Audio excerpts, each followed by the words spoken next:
할렐루야. 오늘은 종려주일이면서 동시에 고난주일입니다.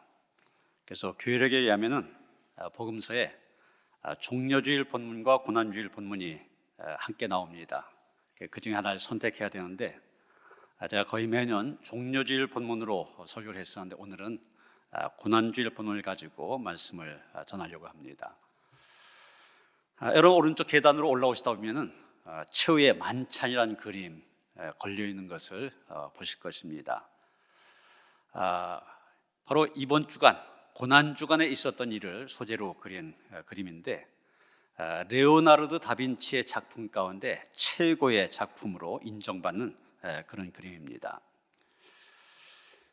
그런데 이 다빈치가 이 대작을 그리기 바로 직전 다른 화가와 격렬한 논쟁을 했습니다. 두 사람 다 자존심이 굉장히 강하다 보니 서로가에 대해서 용서를 구하고 잘못했다 그러기보다는 서로가 서로에 대해서 분노하는 마음만 품고 헤어지게 됩니다. 그림을 그리는 사람이니까 당연히 다빈치가 돌아와서 그림을 그리기 위해서 자리에 앉게 됩니다. 그런데 너무 화가 나는 거예요.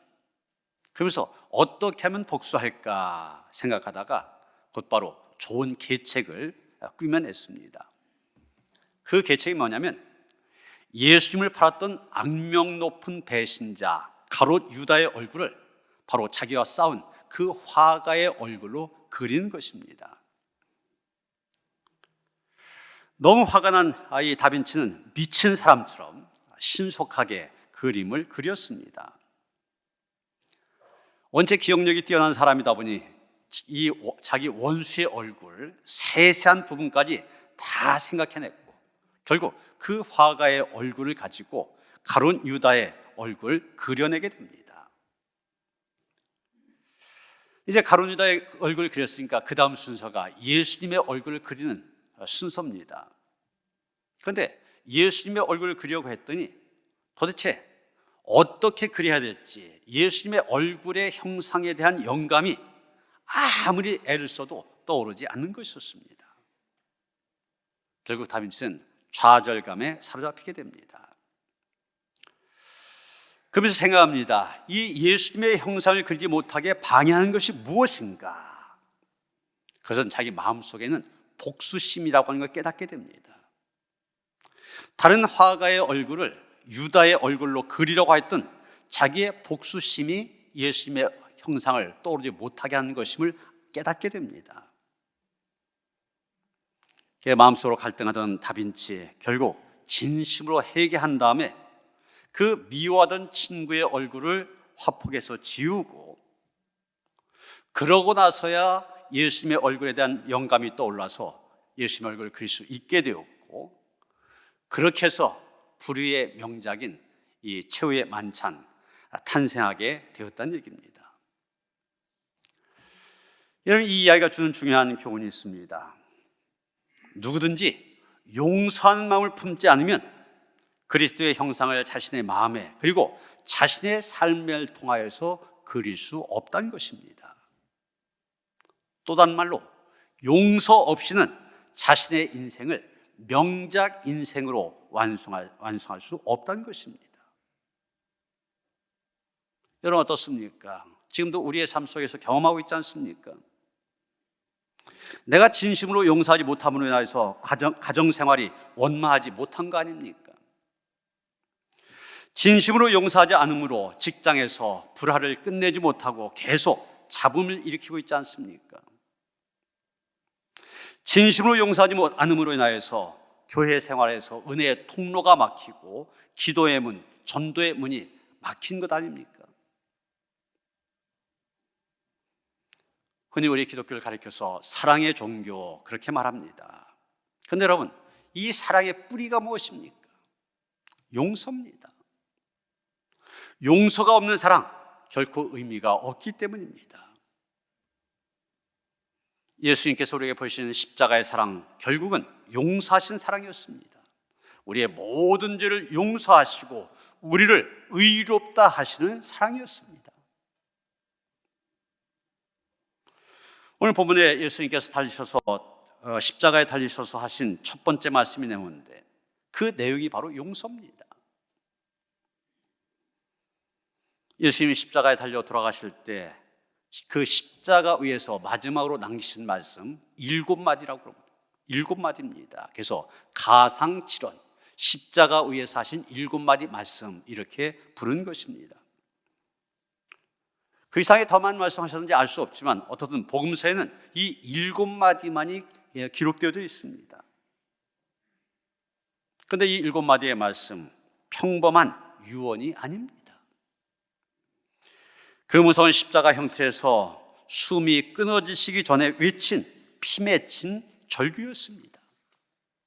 그런데 그 가상칠언 가운데 첫 번째 하신 말씀이 바로 아버지 저들을 사하여 주옵소서, 바로 용서의 말씀입니다. 아버지 저들을 사하여 주옵소서, 자기들이 한 것을 알지 못함이니이다. 예수님은 지금 자신을 십자가에 못 박는 원수들 용서해 달라고 기도하고 계신 것입니다. 여러분, 자기를 좋아하는 사람을 좋아하고 자기를 싫어하는 사람을 싫어하는 것, 인간의 본능입니다. 우리를 죽이려고 하는 사람, 증오하는 것, 인지상정입니다. 누군가가 우리가 아무 죄가 없는데도 불구하고 십자가에 못 박고 죽이려고 한다. 당연히 우리는 그 사람을 저주할 것입니다. 그 사람에 대한 복수심에 불타게 될 것입니다. 그런데 예수님 어떠셨습니까? 자신을 저주하고 죽이려고 하는 사람들 용서해달라고 기도하십니다.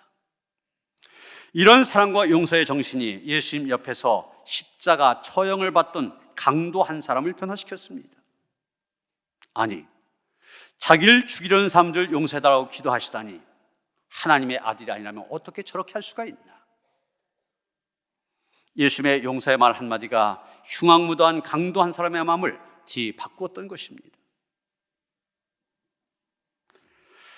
이제 자기를 죽이는 사람들 용서해달라고 부르짖는 예수님의 기도를 보면서 우리는 먼저 무엇이 용서인가 질문하게 되고 그 질문에 대한 대답을 본문에서 얻게 됩니다. 누가복음 23장에 보면 용서의 대상 크게 세 그룹으로 나뉘어질 수가 있습니다. 첫째가 유대 지도자들을 비롯한 일반 대중들입니다. 그 다음에 예수님께 실질적인 폭력을 가했던 로마 군인들이 있습니다.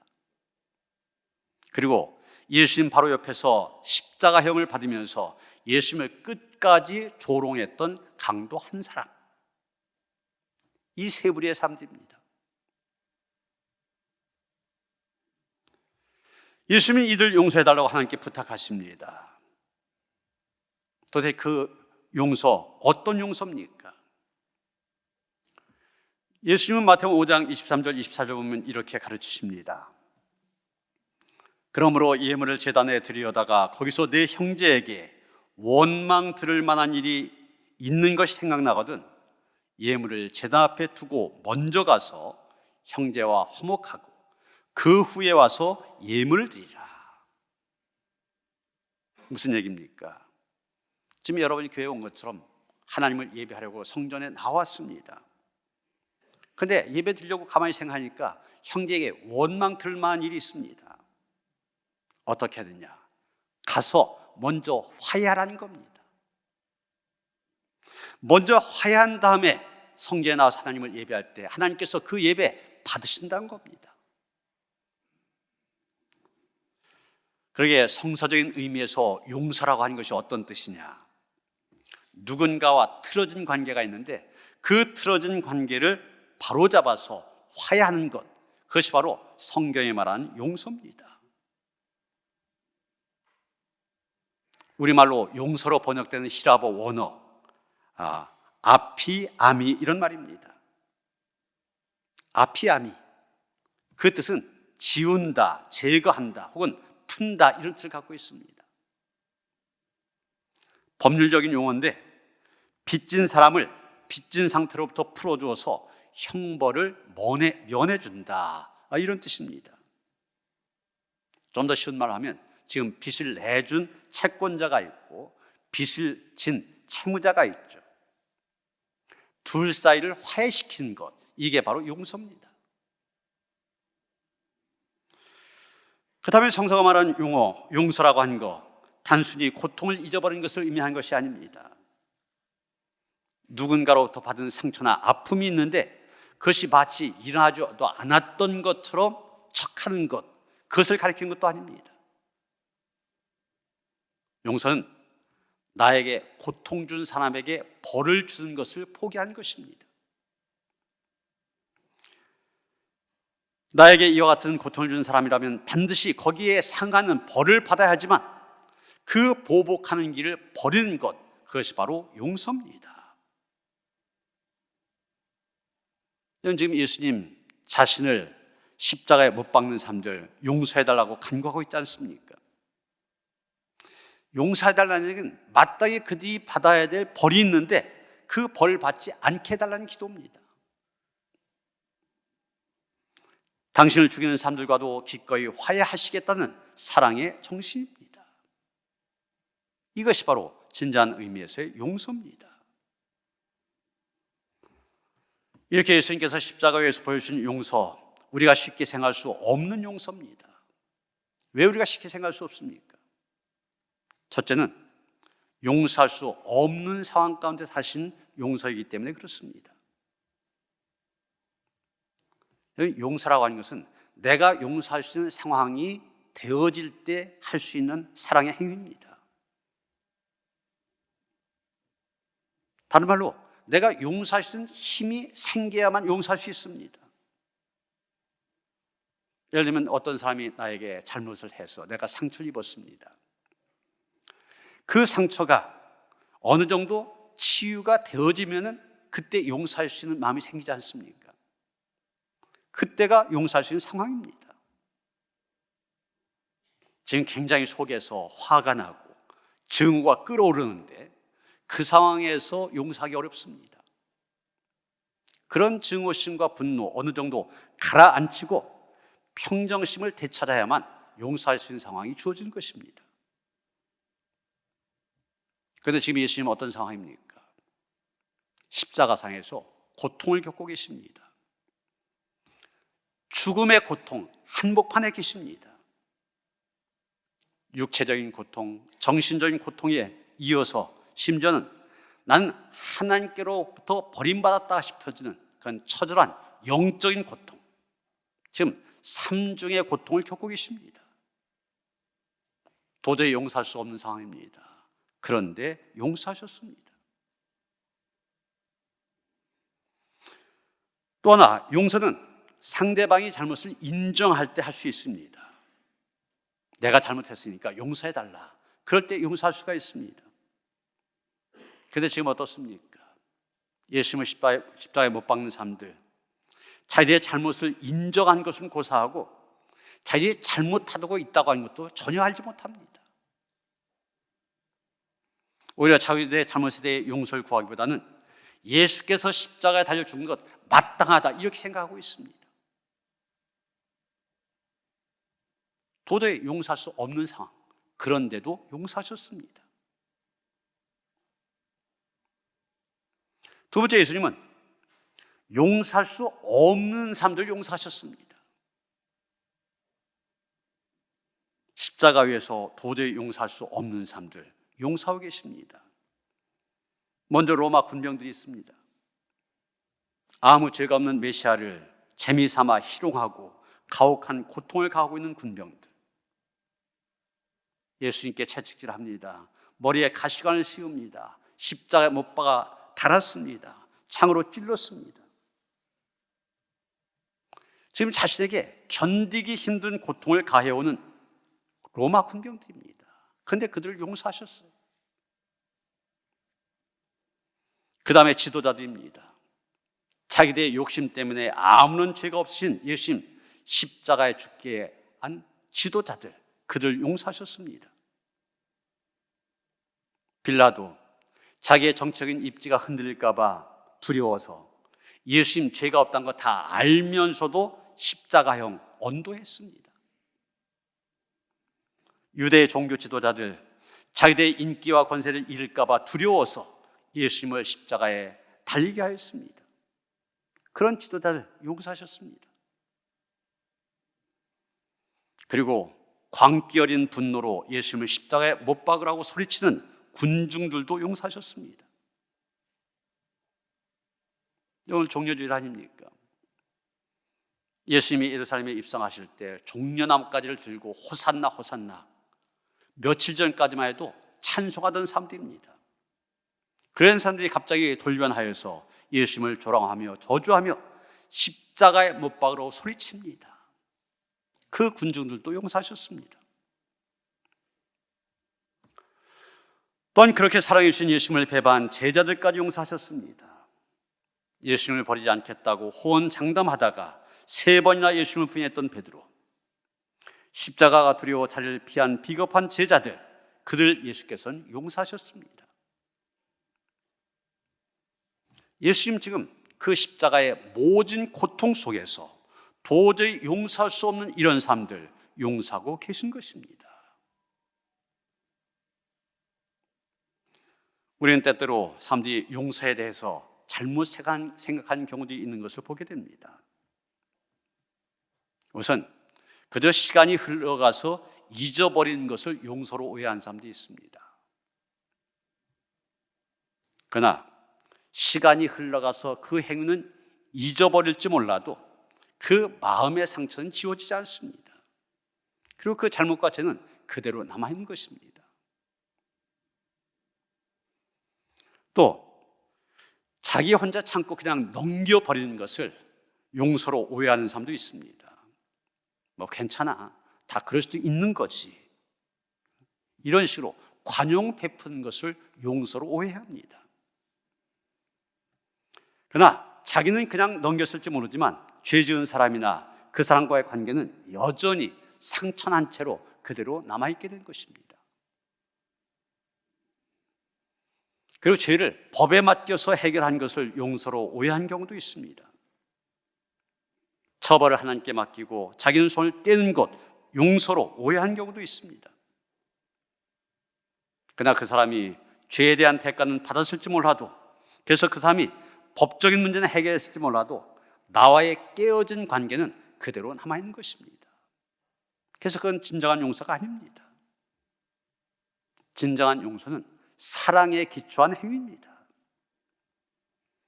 예수님 지금 자신을 십자가에 못 박고 있는 사람들, 그들을 모두 사랑하셨고 바로 그 사랑으로 그들을 용서하신 것입니다.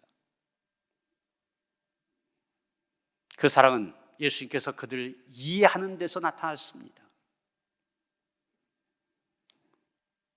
저들을 사하여 주옵소서, 그런다면 뭐라고 하셨습니까? 자기들이 하는 것을 알지 못함이니이다 그러셨습니다. 저 사람들 자기들이 지금 무슨 일을 하는지 몰라서 그렇게 했다는 것입니다. 지금 자기들이 하고 있는 일이 어떤 결과를 낳을지 몰라서 어리석고 무지해서 그렇게 했다는 것입니다. 예수님은 그대의 형편과 처지 너무나 잘 아셨습니다. 그래서 용서하신 것입니다. 바로 사랑에 근거한 용서입니다. 그리고 예수님은 아버지께 그대의 죄를 사해달라고 기도하셨습니다. 물론 예수님 그를 용서하셨습니다. 그런데 거기에서 그친 것이 아니라 그들의 죄를 심판하실 분이 바로 하나님 아버지십니다. 그 하나님께 그들의 죄를 용서해달라고 기도하고 있는 것입니다. 예수님은 장차 그들의 죄로 인하여서 그들이 받게 될 그 엄청난 결과 잘 아셨습니다. 그래서 죄를 용서해달라고 기도하고 계신 것입니다. 가상치론 가운데 첫 번째 말씀, 아버지 저들을 사하여 주옵소서, 자기들이 한 것을 알지 못하니이다. 옛날 십자가 위에서 하신 말씀이지만 이 말씀은 오늘 살아가는 우리에게도 소중한 메시지를 주고 있습니다. 그 첫째는 우리도 용서를 받았다는 것입니다. 예수님이 그 십자가에서 아버지 저를 사하여 주옵소서 말씀하셨을 때 예수님은 우리까지도 생각하셨습니다. 우리가 죄를 짓고 그 죄로 인하여 엄청난 대가를 치르게 될 것 아시고 불쌍히 여기셔서 죄를 용서해달라고 기도하신 것입니다. 이건 가만히 우리 자신 한번 생각해 보세요. 인간이란 존재 얼마나 연약한 존재입니까? 커다란 뜻을 세웁니다. 다짐도 하고 결단도 합니다. 그런데 그 뜻을 이룰 만한 능력이 없습니다. 그래서 호언하고 장담하면서도 정작 그 뜻을 이루는 사람들 많지 않습니다. 오히려 장담했던 말이 부끄럽고 저지른 실수 때문에 후회하는 경우가 더 많이 있습니다. 이스라엘 성지순례 가셨던 분들 보셨을 텐데 예루살렘에 가면은 시온산 언덕에 통곡교회가 있습니다. 베드로가 3번이나 예수님을 부인하다가 예수님의 말씀대로 닭이 2번 울자 깨닫고 통곡했다고 하는 바로 그 자리에 세워진 교회입니다. 그런데 저 교회 지붕에는 십자가 위에 또 이렇게 닭이 세워져 있습니다. 저 닭을 보는 사람마다 저 닭 울음소리를 잊지 말라, 그런 뜻에서 닭을 세워놓은 것입니다. 여러분, 베드로가 어떤 사람입니까? 예수님을 위해 죽을 각오까지 되어 있던 사람입니다. 이미 예수님을 위하여 모든 것을 버리고 자기 가정, 직장, 직업 다 버리고 예수님의 뒤를 따르고 있었습니다. 베드로의 각오를 보면 무슨 일인지 다 할 수 있을 것처럼 보였습니다. 그런데 예수님이 잡혀가신 대제사장의 집 그 뜰에서 사람들이 자기를 알아보자 예수님을 부인하게 됩니다. 두려움에 사로잡혀서 내가 죽을지라도 주님 곁을 떠나지 않겠습니다, 그렇게 장담했었는데 그 장담했던 것도 잊어버리고 예수님을 부인했습니다. 그것도 3번씩이나, 3번째 가서는 예수님을 저주까지 하면서 부인하였습니다. 그랬던 베드로, 예수님의 말씀대로 닭이 울자 정신 차리게 됩니다. 자기도 모르게 예수님을 부인했던 사실을 깨닫게 되었습니다. 두려움 속에 자기가 약속을 했던 것을 어겼음을 깨닫게 되었습니다. 그런데 이제 돌이킬 수 없게 되었습니다. 그래서 통곡했던 것입니다. 여러분이 이 베드로에게서 우리의 모습을 볼 수 있어야만 됩니다. 예수님이 말씀하신 그대로 마음은 원이로되 육신이 약하여 자꾸 실수하고 죄를 짓는 것이 바로 우리의 모습입니다. 자기를 부인하고 자기 십자가를 지고 예수님을 따라야 될 텐데 예수님을 부인하고 예수님께 또 십자가를 지어드리는 그런 삶을 살아가고 있지 않냐는 겁니다. 우리가 연약하여 실수하고 주저앉고 무너져 버립니다. 그런데 예수님, 우리의 이러한 연약한 모습, 연약한 우리 너무나 잘 아십니다. 자기를 부인하지 못하는 우리를 잘 아십니다. 그래서 말씀하십니다. 자기들이 하는 것을 알지 못함이니이다. 여러분, 예수님은 우리가 연약함으로 지은 죄 용서해 주셨습니다. 우리는 지금 닭 우는 소리를 들을 수 있어야만 됩니다. 그 닭 우는 소리 듣고 그 앞에서 우리의 죄를 회개하고 나아갈 때 주님의 용서의 음성을 들을 수 있게 된 것입니다. 또 한 가지 이 말씀이 주는, 오늘 우리에게 주는 메시지, 우리도 용서하는 삶을 살라는 것입니다. 요한복음 13장 14절 15절 보면 예수님이 이렇게 말씀하십니다. 내가 주었던 선생이 되어 너희 발을 씻겼으니 너희도 서로 발을 씻긴 것이 옳으니라. 내가 너희에게 행한 것 같이 너희도 행하게 하려 하여 본을 보였노라. 우리는 오늘 본문 가운데서 같은 말씀을 듣게 됩니다. 내가 십자가 위에서 너희를 용서했다. 그러니 너희도 이와 같이 너희도 용서해라. 그렇습니다. 예수님이 용서할 수 없는 삶을 용서해 주신 것 같이 우리도 세상에서 용서하기 힘든 사람들이 있습니다. 그들 용서한 삶을 살라는 것입니다. 이것이 예수님이 저 십자가 위에서 우리에게 명하시는 준엄한 교훈입니다. 사도행전 7장을 보면 스데반이 예수님의 본을 받아 정말 용서하기 힘든 사람들 용서한 모습을 보게 됩니다. 사람들이 스데반을 성 밖으로 끌고 가서 돌로 쳐서 죽이게 됩니다. 그 순간 사도행전 7장 60절 보면 이렇게 기록되어 있습니다.